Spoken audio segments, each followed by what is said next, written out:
நண்பர்கள் அனைவருக்கும் வணக்கம். இது எங்களுடைய 5வது சபரிமலை பயணம். புல்மேட்டு பாதையாக எங்களுடைய 45வது சிவபயணம். இந்த பயணத்தில் நாங்கள் 4 பேர் பயணம் பண்ணுறோம். இது நம்ம வழக்கம் போல் நம்ம வழிதுணை விநாயகருக்கு ஒரு பூஜை பண்ணிவிட்டு நாங்கள் 4 பேர் பயணத்தை துவங்கியிருக்கோம். இது முழுக்க புல்மேட்டு பாதை, அந்த 16 கிலோமீட்டர் வழியாக கேரளா வழியாக போகிறது. இப்போ நீங்கள் பார்த்துட்டு இருக்கிறது புல்மேட்டு பாதை. ஃபாரஸ்ட் ஆஃபீஸர்கிட்ட டோக்கன் வாங்கிட்டு நாங்கள் பயணத்தை ஆரம்பிச்சிருக்கோம். இந்த பயணத்தில் பார்த்திங்கன்னா நம்மள்ட்ட 50 சீட் பால், ஒரு மாமரம், அது 15வது மாமரம், மொத்தம் 3950 சீட் பால் இந்த காட்டில் நாங்கள் விதைக்க போகிறோம். எங்களுடைய 45வது சிவபயணத்தில் மொத்தம் நாங்கள் 3 நாள் இந்த காட்டுக்குள்ளே இருக்க போகிறோம். அண்ணன் ஸ்பெஷல் என்ன அப்படின்னு பார்த்தீங்கன்னா, ஐயப்பனுடைய 6 படை வீடு, அதாவது முருகருக்கு தான் இருந்து கேள்விப்பட்டிருக்கீங்க, ஐயப்பனுக்கும் 6 படை இருக்குது. அந்த 6 படை வீட்டையும் நாங்கள் ஒரு நாளில் முடிச்சுட்டு 6வது படை வீடு தான் சபரிமலை. ஸோ அதுக்கு தான் நாங்கள் இந்த புல்மெட்டு வழியாக நாங்கள் பயணம் பண்ணுறோம். வீடியோ முழுசாக பாருங்கள், அதுக்கான டீட்டெயில் இதில் மொத்தமாக கொடுத்துருக்கேன். சபரிமலையை பற்றி புதுசாக நான் உங்களுக்கு யாருக்கும் சொல்ல தேவையில்லை, எல்லாருக்கும் தெரிஞ்சது தான். ஆனால் அந்த ஒரே நாளில் அந்த 5 படை வீடுகளையும் எப்படி பார்க்குறதுன்ற ரூட் மேப்பு கிளியரான இதுவும் நான் இதில் கொடுத்துருக்கேன். பாருங்கள். 15வது சிவபயணம். நன்றி.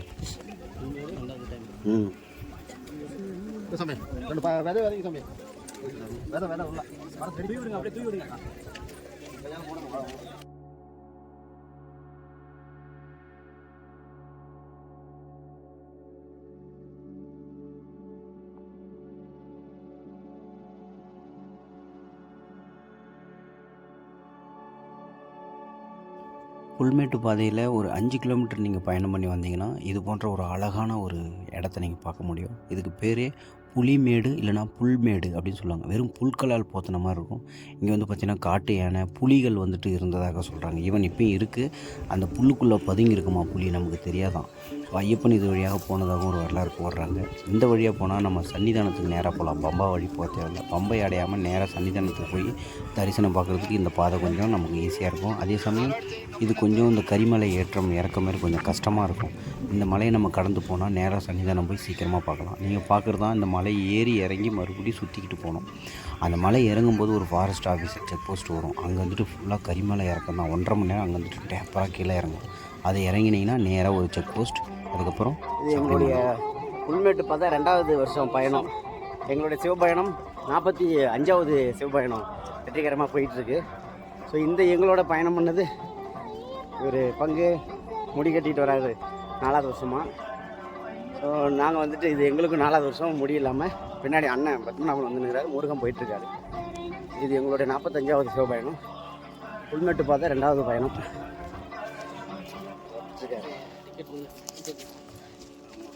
முன்பதிவு பண்ணாதனால தான் எங்களுக்கு இவ்வளோ சிரமம். இருங்க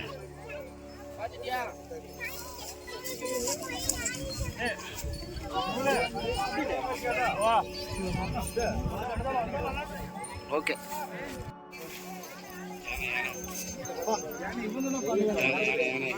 அது 1 2 3 4 5 6 7 8 9 10 குட்டி 2 இருக்குல்ல, 5 10 குட்டி வர சேர்த்து ஆனே பார்க்கணும்.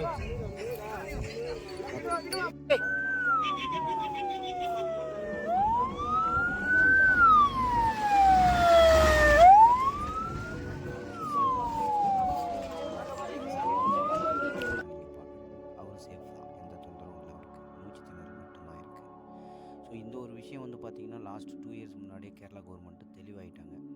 புல்மேட்டு பாதையாக இருக்கட்டும், பெரிய பாதையாக இருக்கட்டும், மெடிக்கல் ஃபெசிலிட்டி நல்லாவே பண்ணியிருக்காங்க. எமர்ஜென்சியாக வித்தின் 5 மினிட்ஸில் அவங்களுக்கு சேஃபாக என்ன பண்ண முடியுமோ அதுக்கான ஃபஸ்ட் எய்ட் எல்லாமே தயாராக இருக்காங்க. கேரளா கவர்மெண்ட் இந்த ஒரு விஷயத்தில் நல்லா சப்போர்ட் பண்ணுறாங்க. நன்றி கேரளா கவர்மெண்ட்.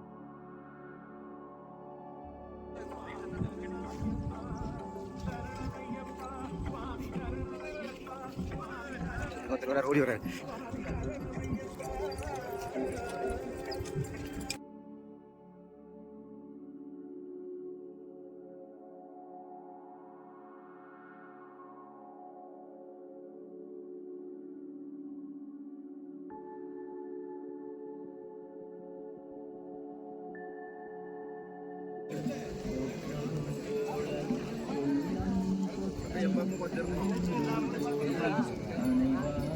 எல்லாம் ரெஸ்ட் டைம். பயங்கரமாக இருக்குதுல்ல. இன்னொரு மாலை எடுத்து போட்டுட்டா இன்னொரு மாலையா? 3900 கடைசி சீட் பால், 3900 சீட் பால். இது வந்து பூவரச மரம். ஸோ இந்த காட்டில் வந்து நாங்கள் மொத்தமாக 50 விதைப்பந்துகள் வச்சுருக்கோம், ஒரு மாமரத்தில். இன்னும் ஒரு 1 ஹவரில் வந்துட்டு நாங்கள் சன்னிதானம் போயிடுவோம். 6வது ஐயப்பனுடைய 6வது படையான சன்னிதானத்துக்கு போயிடுவோம். நேற்று வந்துட்டு 5 படை வீடுகளையும் பார்த்துட்டோம். ஸோ இன்றைக்கி 7 மணிக்கெலாம் நாங்கள் சன்னிதானத்துக்கு இருக்கோம். தொடரும் எங்கள் சிவபயணம். தொடரும் எங்கள் சிவபயணம். தொடரும் எங்கள் சிவபயணம். ஒரு கிளிப்பு நான் எடுத்து ஓடிட்டு.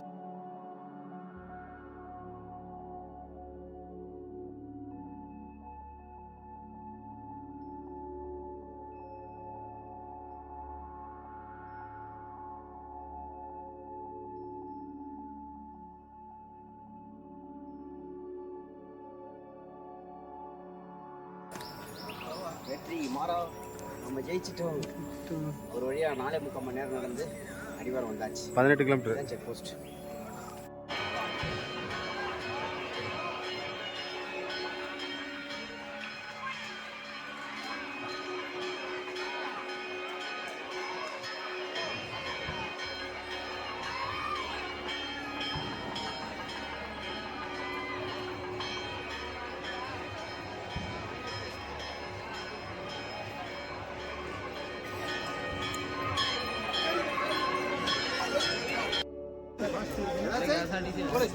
நீங்கள் பார்த்துட்ருக்கிறது வந்து பார்த்திங்கன்னா இதுக்கு பேர் டோலின்னு சொல்லுவாங்க. இது எதுக்காகனா முடியாதவங்க நம்ம பம்பையிலேருந்துட்டு சன்னிதானத்துக்கு ஏற்றி இறக்குறதுக்கு 10,000 சார்ஜ் பண்ணுவாங்க. ஒன் வேனா 7,000, அப் அண்ட் டவுன் பண்ணணுன்னா 10,000 சார்ஜ் பண்ணுவாங்க. இது முடியாமல் இருக்கிறவங்க, இல்லை ஏறிட்டு கால்வலி வந்தவங்க, முடியாதவங்களுக்கு அது ரொம்ப யூஸ்ஃபுல்லாக இருக்கும். ஆன் த ஸ்பாட் புக் பண்ணிவிட்டு நம்ம எடுத்துக்கலாம். நாங்கள் இறங்கும்போது பம்பை வழியாக இறங்கணும். இறங்கி இளநீர் குடிச்சிட்டு நல்ல வழியாக வழிபட்டுட்டு வீட்டுக்கு கிளம்பிட்டோம்.